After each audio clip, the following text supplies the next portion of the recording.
Alright, with Winter Spell coming out Friday, I figured I would do the best thing and rip off one of my favorite YouTubers with a little segment I'm going to call Lorcana Quick Testing.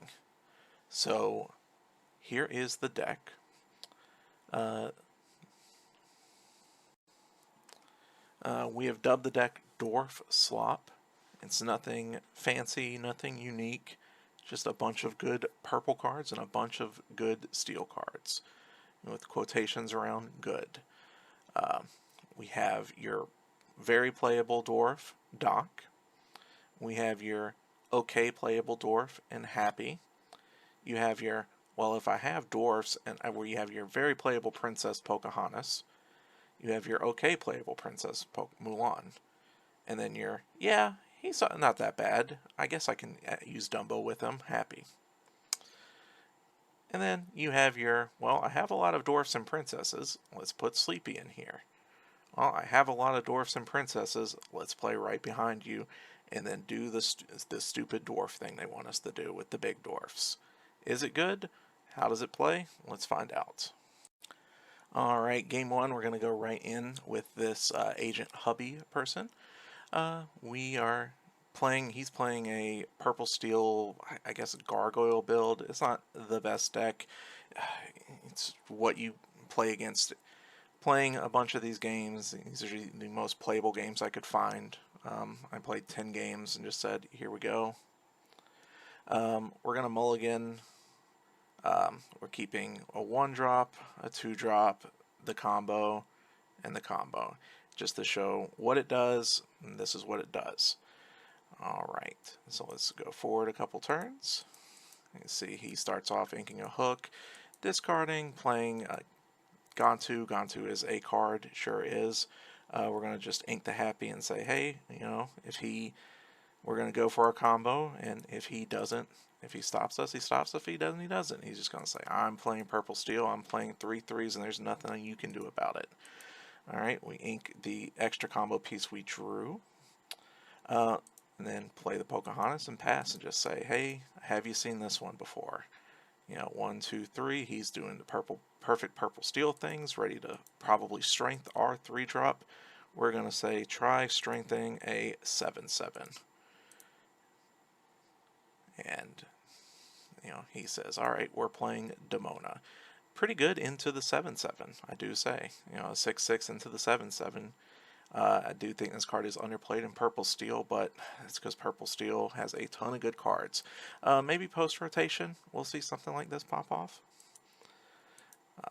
Go in, just play the genie, and then we will sing a strength, shoot this 4-drop, just get it out of here. And now he has to say, alright. And he does his own Zeus. That's just a hard cast onto the genie to get it out of here. And then 2-for-1 trades with the Happy. And I'm feeling pretty good about that. We have 3 cards in hand. Elsa, Cat, he has 1, and the Black Heron. And we have a pretty dominant field as well. We, draw a really good card off the top. Play the Elsa quest saying, yeah, if you want to trade into the Pocahontas, we go 3 in and 1 there. Get us a card draw. It's another strength. Yeah, this game is pretty much all but over. He's playing Coldstone Creamery. I'm not sure why. But this game, not playing the best deck, but, just a example of what the deck can do. Just play a huge thing. He had to trade 3 cards basically into my 7/7, which I'm fine with because it only costs me the 1 card because the other card draws a card for some reason. Alright, and our next game is versus a yellow-purple deck that everyone is saying is going to be the king of the meta, and I think it's just okay at best.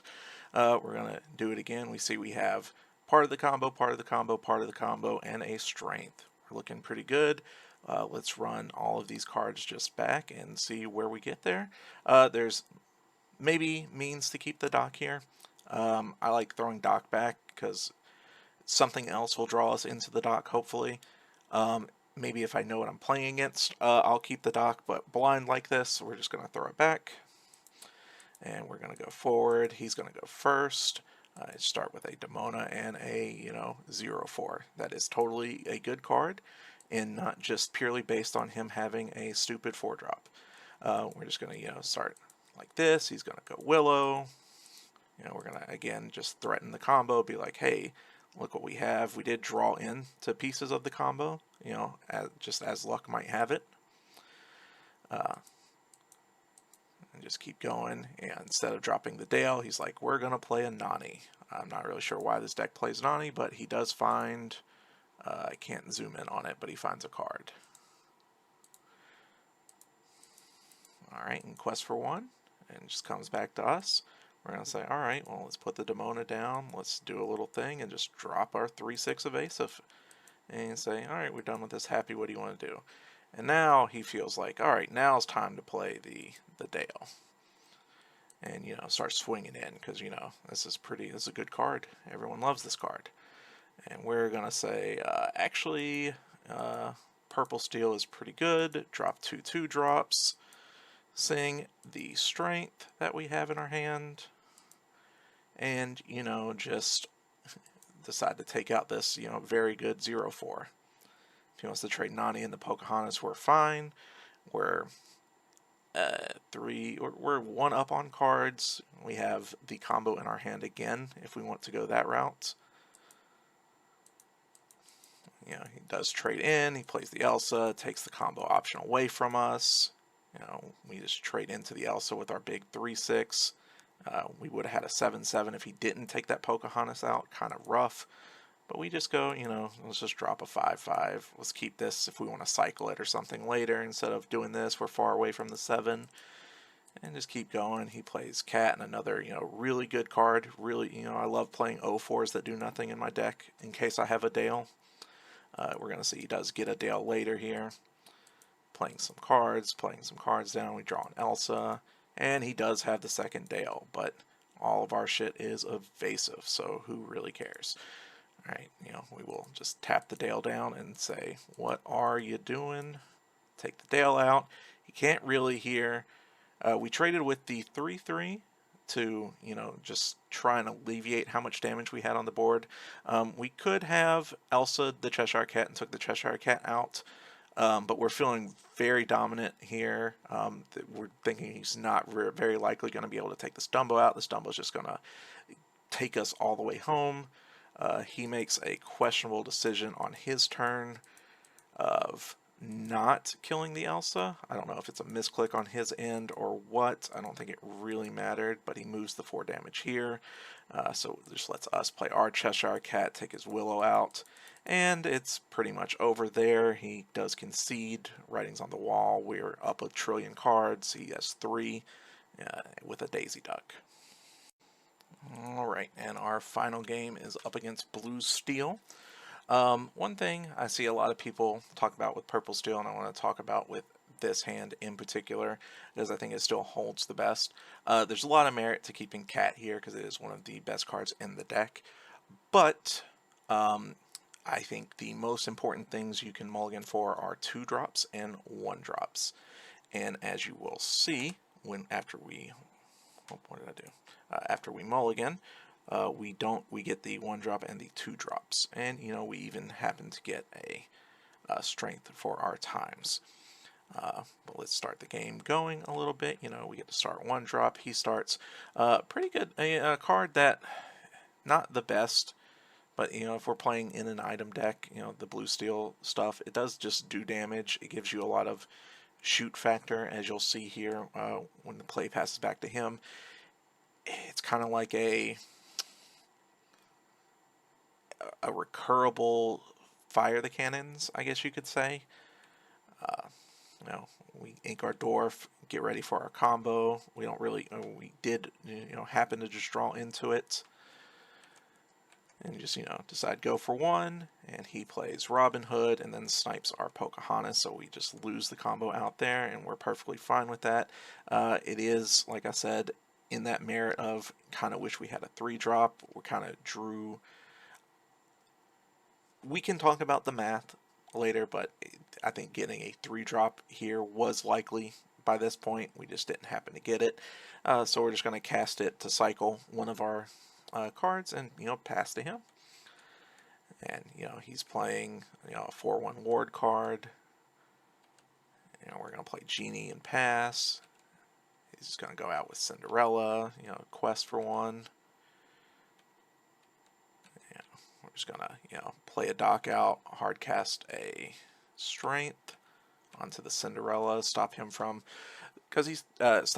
playing the archer and then just getting a bunch of ramp and off of that. We really don't want that.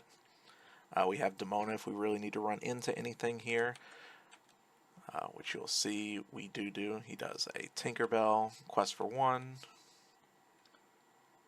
We Demona, quest for 2, and we just kind of take it off. He does Let It Go the Demona there.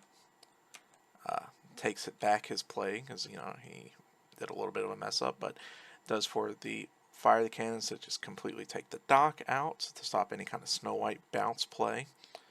We Elsa tap it down, do some damage onto the Robin Hood, start to threaten a Snow White dock bounce play on the next turn. Keep going. He gets another Cinderella. We keep going. We do Genie, Ink Elsa, play our dock, and as you can see, the cards aren't completely dead in your hand outside of the combo. You see we've been inking them a lot. We do and they are castable. Like 5 is not that bad for a 3/6 quest for 2. A lot of reason why these dwarfs work. And we keep going. We have the dock in hand. He does another Let It Go to stop us from having big guys. But even with him drawing 2 cards a turn, we're still just going to outvalue him. We have the dock, another Snow White. We're going to just ink it anyway, though, since we have one on board, and drop a 7/7. And just keep going with our evasives. He's going to draw a second card for turn. Like, he's getting his advantage with the Pete. We're getting our advantage with the dwarfs and everything. He draws his card and ends the turn there. And just concedes the game because didn't draw removal for the Grumpy. And that's the deck. I mean, it's very straightforward. It is purple steel at its heart. It doesn't have the best of lines. It's a lot more straightforward than regular purple steel, as you saw. But it's still purple steel at its heart, which is, playing big stats and beating you down. We still have Cheshire Cat is still a legal card. Elsa is still a legal card. So these color combinations will still be good. With the Cheshire Cat, Elsa, and Strength.